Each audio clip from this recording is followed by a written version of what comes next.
Look at this little guy. I've been flying this NanoScout from Emax for RaceGOW, racing it for the last 5 weeks or so. And I have some thoughts on it, got some experience with it now. And I've recorded little bits through each of the tracks that I've raced it on, racetracks. Just different thoughts and first impressions and some things. I went through and I cut a bunch of weight on it as much as I could to make it fly better. I've broken it twice already, so just thought I would share my thoughts. What are my first impressions with the NanoScout so far? Well, it's a solid build. It's well put together. The battery connector is a little goofy, so I had to swap that out. But besides that, everything's stock. There's a good tune on it out of the box. Flies really nice. So just put my rates in and I was off to go. It's definitely heavy. It's definitely a very heavy quad, especially for racing. I don't mind the extra momentum and carry as I go through corners and turns racing, but it definitely, you feel the lack of power and acceleration. One of the bad things I'm noticing is the tune freaks out. Tiny tap on anything, and yeah, I can't recover from taps like I normally would. So that's one of the first things that have stood out, besides the weight, is there's something going on with the flight controller and the gyro where it can't recover from bumps. It just spins out. The other thing is, I think because of its weight and shape, it does not turtle well at all. I've been able to turtle maybe like 1 out of 10 times landing in a crash. Let's see. Yeah, I mean, yeah, see, there. A tiny tap and it just goes nuts. And that's probably dog hair in the props. Gotta get that one. The camera,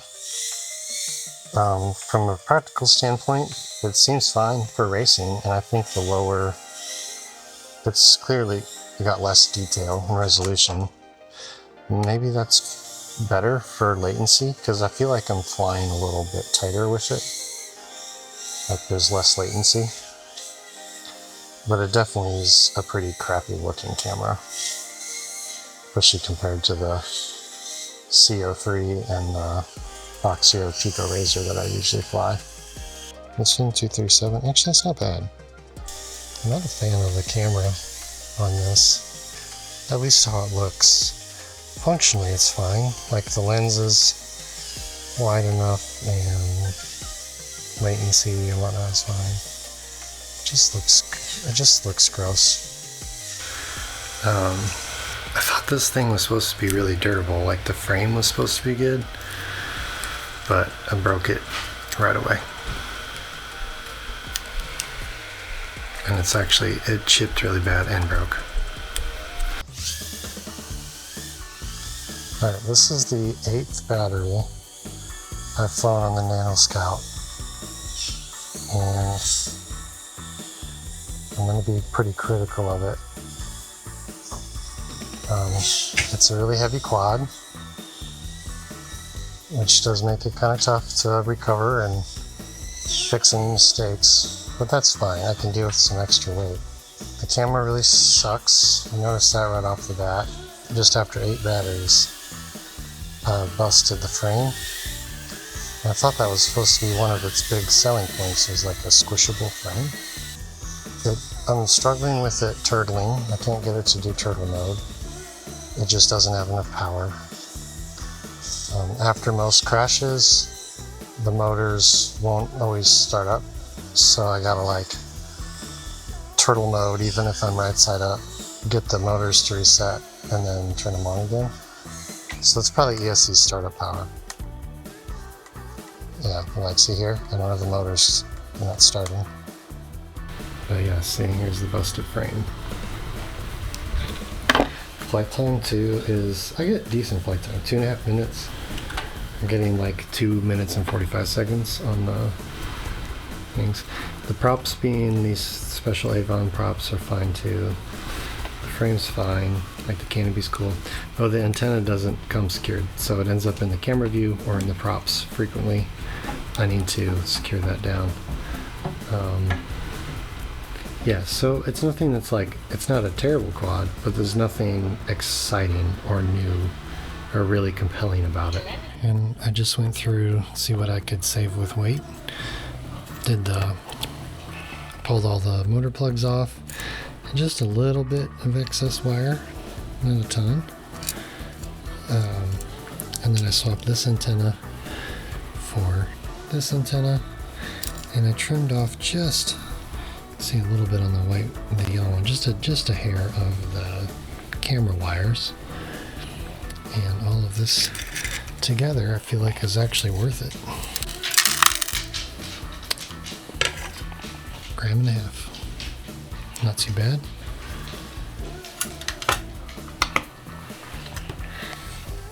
So now it weighs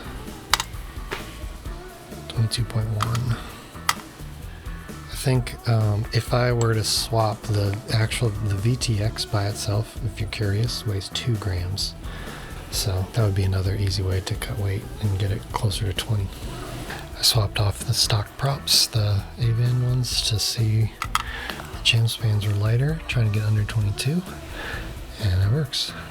21.8, got it just under 22. So 1.8 grams I saved. Pulled the motor plugs off. Swapped the antenna, shortened a couple wires, and swap props. I think that'll be well worth it. After cutting weight on it, this thing flies so much better. After saving 1.8 grams, it flies night and day different, like way better.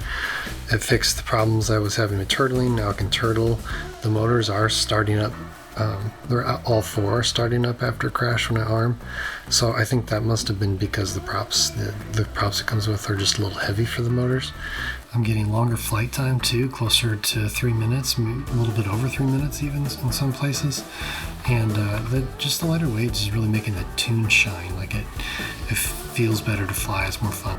Yeah, so well worth it saving weight. My only complaint now is that I've broken it here on the top of the canopy. Cracked, and then the duck cracked here. So it does seem kind of brittle, even though it's supposed to be really squishable. Like in a lot of the other review videos I've seen, everybody squishes it, and that's what their marketing for it shows. But the other thing that I think might be causing an issue is because the battery strap is just held on by this little rubber band. But it does kind of wobble a little bit, and when you take fast corners, like you do a fast twitch or a flip, it does have a tendency to kind of wiggle around a little bit in there, and I think that throws off the tune. So I think I'm getting it's like I'm getting a little jitter or a stutter after I should be getting prop wash. Like where you normally would get prop wash, you don't, because the tune's solid, but then you get this like little stutter afterwards, and I think that's the battery moving. It's not bad, it's functional, but I think that might be causing some problems. I bought this one with my own money. With RaceGOW, I wanted to be able to fly in another class besides just the one regular open class, and this was the other option, so I snagged it, and it's kind of fun. It's a spec race, so everybody's flying the same quad, minus a few little tweaks to maybe save some weight or tune it a little bit differently or whatever. But I think honestly, maybe if the frame wasn't so fragile, I guess I would probably put an HD build into it. It's got a really easy way to stack 2 controllers, flight controllers, like it sits nice and low in there. So maybe this will become a really good HD 65mm. I haven't really tried that yet.